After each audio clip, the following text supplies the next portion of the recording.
You also did a Netflix series. You played a Farzad Soonawala in Rana Rana Naidu. Naidu, Rana Yeah, Naidu. Yeah. what drew you to that character? One, How was the one. experience working on OTT?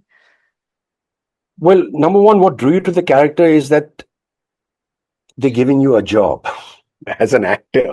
I'll be honest. Most of the time is not what drew you to a character. It's just that you've been hired to do the job. What happens afterwards is a different matter. But I read the scene. They sent the casting director sent me the scene, and they said you can record remotely and send a self test. I read the scene and I called them up and I said, I want to come in to test for this part. As in, I want to come in so you guys test me, so I have somebody doing the dialogues. I liked it so much. He was such a horrible man that I wanted to do it. He was he was slimy, dirty, just everything about him was, ugh, those kind of people you meet.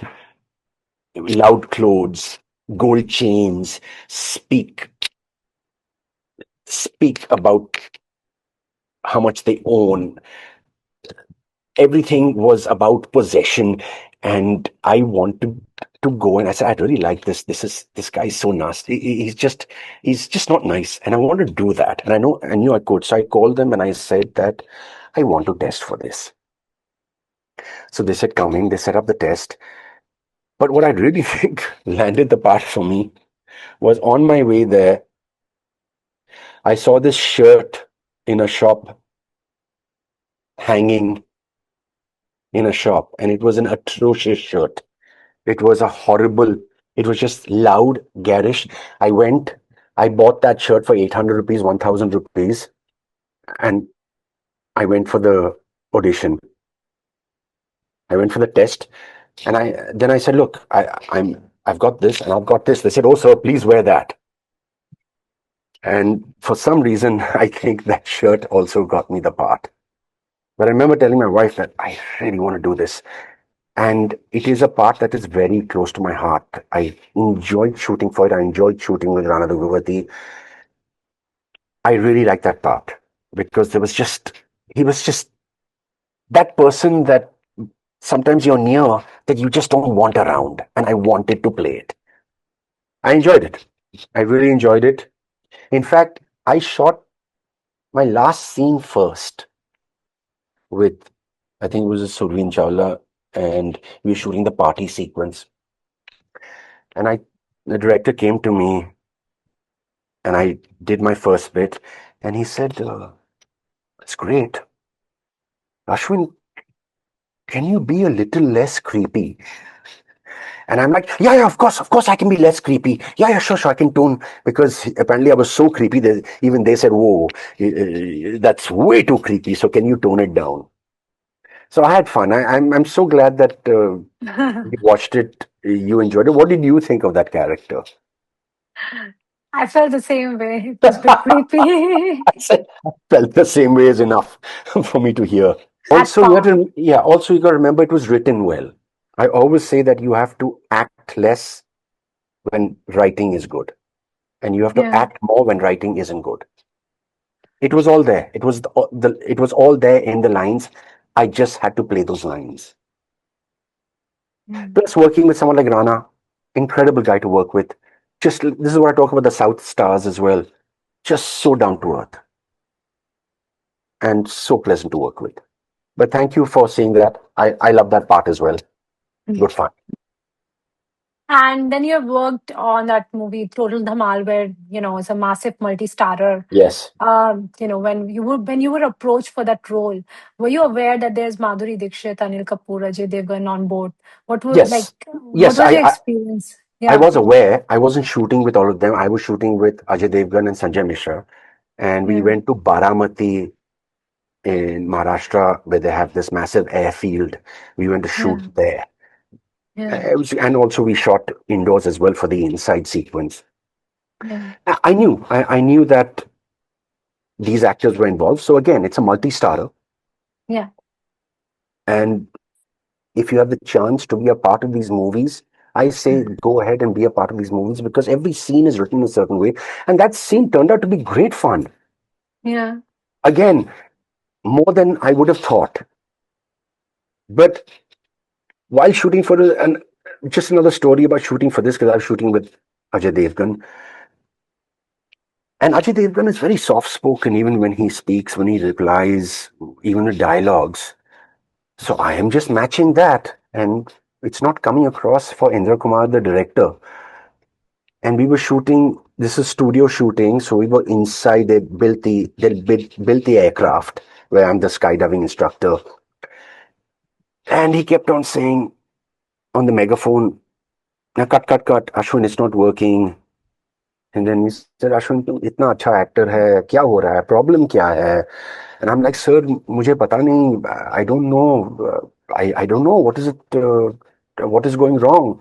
So this was carrying on. Then finally he said, Ashwin, overacting कर, Overacting karo. overacting करो. Boom, got it. That's all. That's all I had to do. I was just, when you're working with actors, you also feed off them as well. So basically, I had to overact, and finally, I did it, and we got the shot that the director wanted, and that is good enough for me. Like, why Do didn't you you think, tell? yeah, Why didn't you tell me this before? I would have overacted from the beginning. do you think comedy at times needs overacting? Like, do you need to overact Well, at times? Yeah, okay, or overacting it when you can. when you when you say overacting, it's just being loud. Yes, sometimes I think comedy does need loud, Yeah, depending on the comedy that it is. There's slapstick comedy, which is physical, and yeah, physical comedy needs loudness. yeah, So yes, sometimes there's subtle comedy, and sometimes that can be too subtle, and that's how a joke is written, how a joke is ended, how a gag ends. But for movies like this, you need loud, and that is okay. I have absolutely no problem with that. You do yeah, need loud. Does the script call for loud? Sure, go ahead, do it. It's a different kind of comedy. And I believe it shouldn't always be looked down on as well because you're looking for the loudness. You want that madness. You want to see it. You want to see slapstick. You want to see people falling down. You got to remember with comedy, whether it's being loud or whether it's being understated, what is happening to the people, whether it's on stage or screen, it is very serious for them. What is happening in the scene can be life or death for the people. You as an audience are laughing because you're watching it from your perspective. But for the people, the best comedy always works when the comedians are playing it seriously. They're not playing it for the laughs. They're playing that scene seriously. But just the circumstances of the scene is what makes it funny. For example, Munna Bhai as well. I didn't play it funny.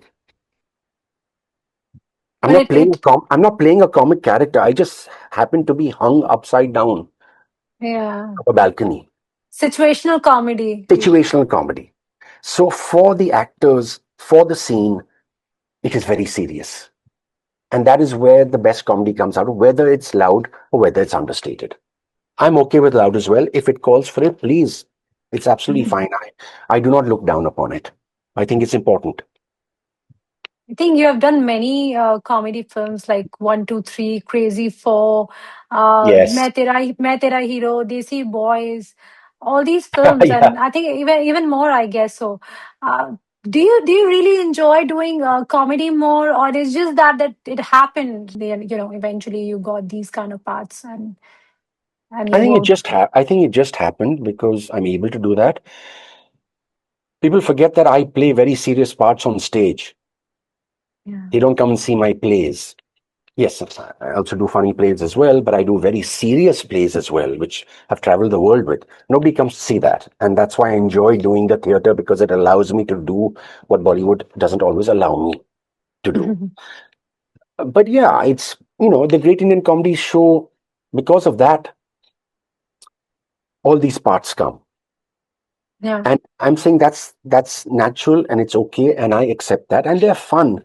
It's fun parts. Even Desi Boys, it's so short, but it's great fun with Akshay Kumar and John Abraham, where I'm their lawyer. And Yeah. it's a funny scene, yeah. People still come, even Main Tera Hero.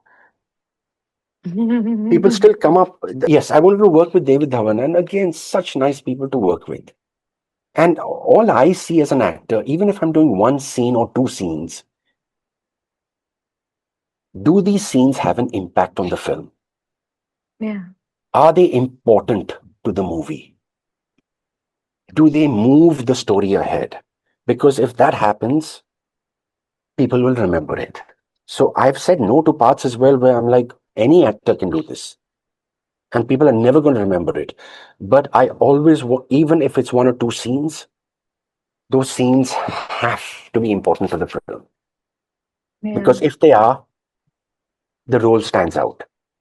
There's even one, two, three. People still come and repeat those lines to me when I'm working with Sunil, when I'm shooting with, when I'm in the scene with Sunil Shetty and yeah, there's Lakshmi Narayan and his boss, Peepert.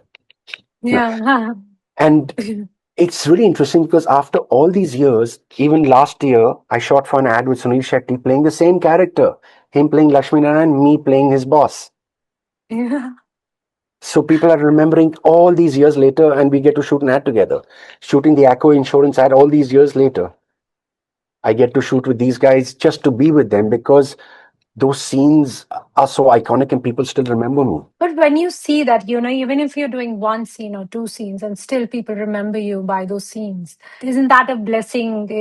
Do you feel that even though I'm getting a smaller part, but it's huge for you because when you go out, people actually recognize you by those characters and still remember you and call you by your character name. It's lovely that people do. I am always taken aback by how many people remember the work.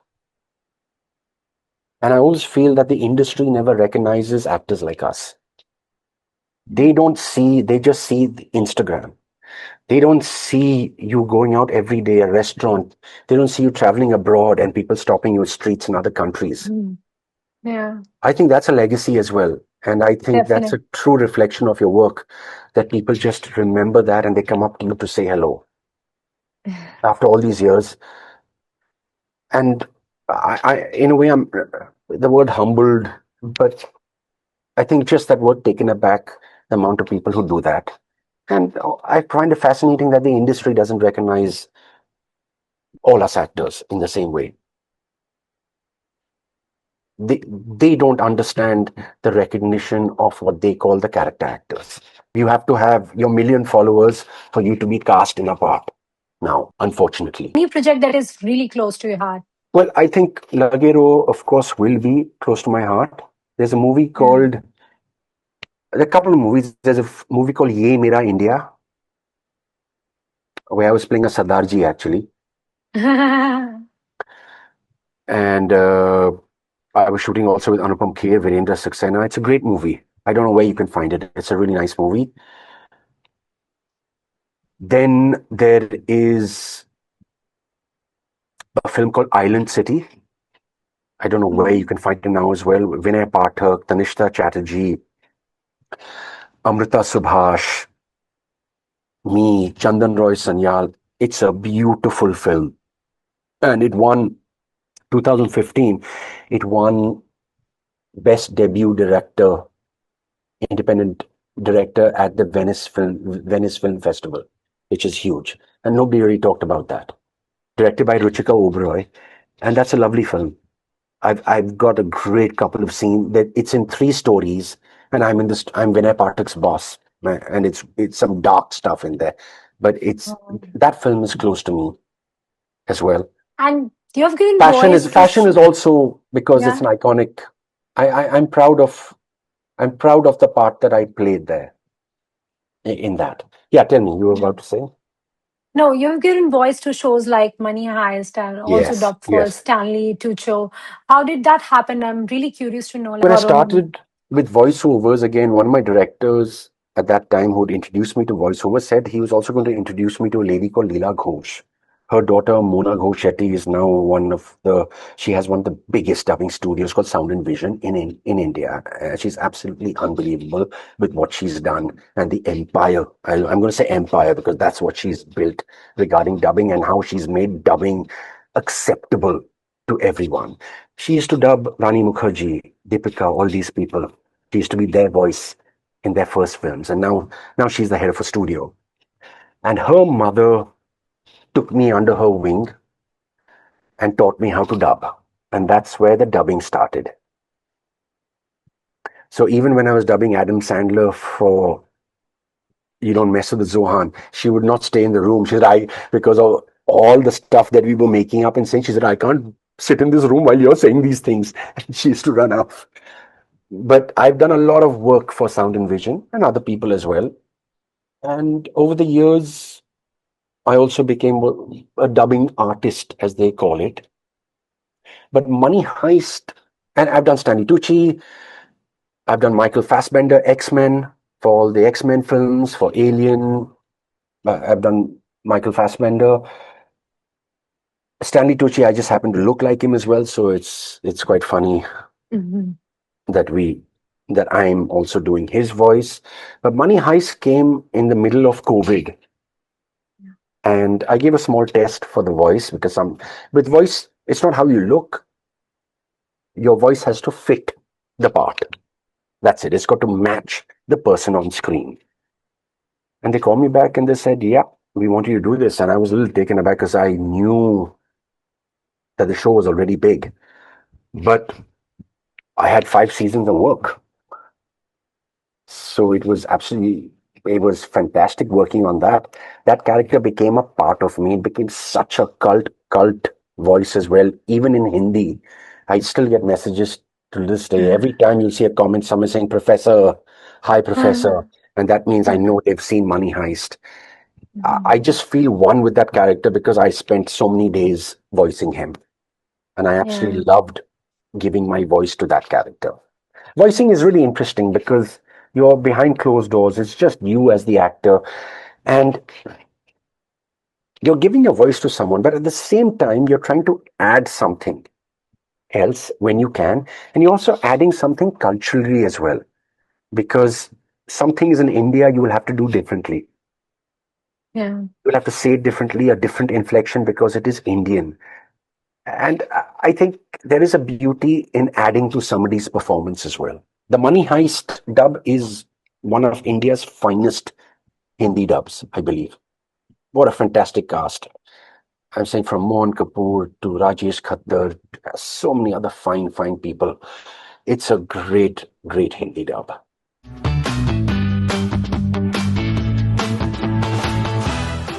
Okay, so we'll start with our 90s rapid fire Yeah. now. Your favorite 90s Bollywood actor and actress? You know what? I think it will still have to be Shah Rukh Khan because he was really cementing himself. So I will still say Shah Rukh because going from the 80s into the 90s and even 80s and 90s, Madhuri Dixit. Nobody like her. There's absolutely nobody like her. And you could also talk about Sridevi as well. But Madhuri was just a force to reckon with. Yeah. Yeah, And magic on screen. truly, favorite Bollywood song from the 90s? If you want to say iconic, I think visually for what they did, there was Chaya Chaya, Yeah. I mean, which I think is just for anybody because on top of the train and all of that, it was just Bollywood at its essence. And it was also that song has also been used for some Hollywood films as well. And also a song like Ye Kali Kali Aankhein as well, which is still a great song. Yeah, true. Favorite 90s TV show? So there's Byomkesh Bakshi, which Doordarshan, which put Rajat Kapoor onto his ladder to success. And also Zaban Samal Ke as well. I saw some of that. I know it was a copy of Mind Your Language, but it was a fun show. Yeah. It was a fun Yeah. show. Yeah. And favorite 90s ad or commercial? I'm pretty sure that this is 90s, the Doodh one from Amul. Ha Doodh. It became such a ha. catchy tune. Your You know, gas full dude. yes. And you had all the Nirma washing powder ads and all that, of course, and washing powder with all the people dancing around. And just a quick thing for me, the early in the 80s, my dog is in a Nirma commercial because they were Really? shooting outside our house, and our dog, our Tibetan Terrier, had just been washed, and he was like this white ball of fluff. And they said, could they have him in this ad? So on the old Nirma ads, when this white fluffy dog is running, that's that's my dog. Yeah, that's our dog. And he would just not come until finally on the last time they tried. My dad whistled and he came. So my dog was in an ad before I ever was. Yeah. He was a star. Sweet. Favorite 90s fashion trend? Uh, I Uh, don't, well, favorite or or you a can just trend say that funny, any funny fun. trend that, yeah, I think the any, obsessiveness with denim jackets. yeah. I think there was Yeah, I leather agree. jackets and also denim, and I looked terrible in a denim jacket. I think maybe I had one, but that light blue denim jacket which they all wore, and I think some people maybe in North India it would be leather. Any favorite 90s dialogue that you remember? So one is not a dialogue, but from DDLJ, I think just the palat. It's an acting. You know, every time, whether you're a girl or a guy, has somebody seen you? Are they going to look Yeah. back and just that Palat, palat? palat, palat. You just, when you were in college and you wonder if a girl is walking out, are they going to look back at you? Because then you know that you're going to phone them, right? Yeah. And what is it Yeah. from Rangila? इसका तो bad Mm. Luck ही खराब है. Yeah. Iska. That's a great line. I just think that's such a funny line. इसका तो bad luck ही खराब. Even his bad luck is bad. Is such a good line. Is such a funny line.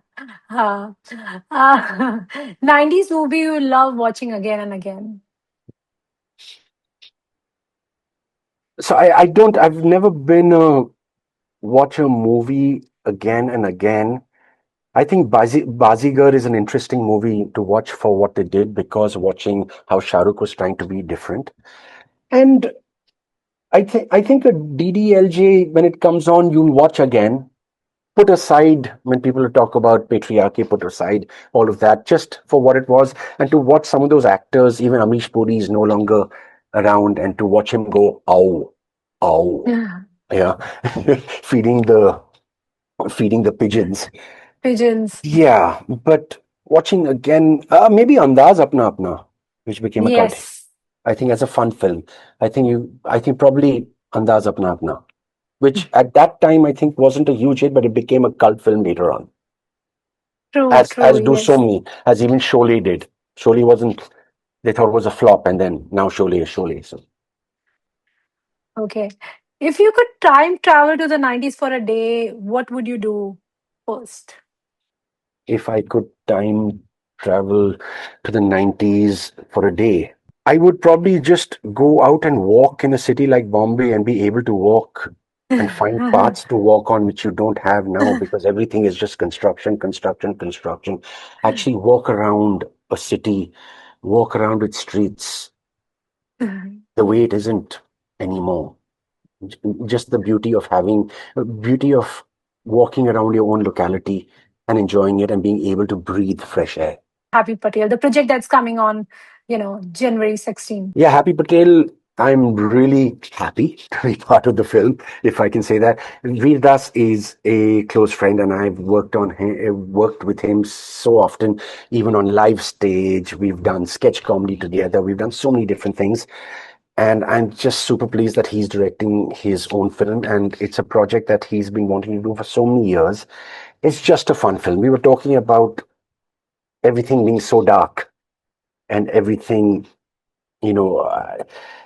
Such serious projects out there, serious shows out there, serious films. This is just something to sit back, enjoy yourself, have a laugh, and made well. So it's a mad film because it's in the spy universe, and we've had Durandhar, we've had all the Pathans, we've had all these other movies. So this is also a spy universe as well, a spy film, but done in a very different way, because it's also spoofing the whole spy genre. And it's got Amir is also in it. Imran Khan is also coming back with this one. It's got a whole ensemble of actors, which I think will be fun to watch. I enjoyed working on it, and I think this part is going to be fun when people do see it. Do you have any quote or a line that you would like to leave us with?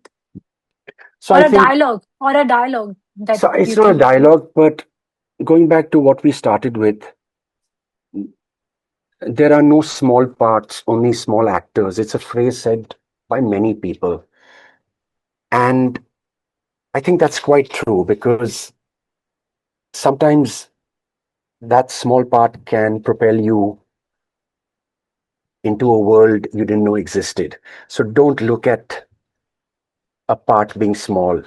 Look at the value a role can bring you, even if it's just one scene. Is Definitely. how I still look at it. I will still do one scene, two scenes if I think that scene is incredible. So there are no small parts, only small actors. Think of it like that, and don't be held back by thinking something's not good enough for you because it's too small a part. Thank you so much for your time and sharing your experience with us. And it was pleasure, pleasure, pleasure having you today. Thank you so much.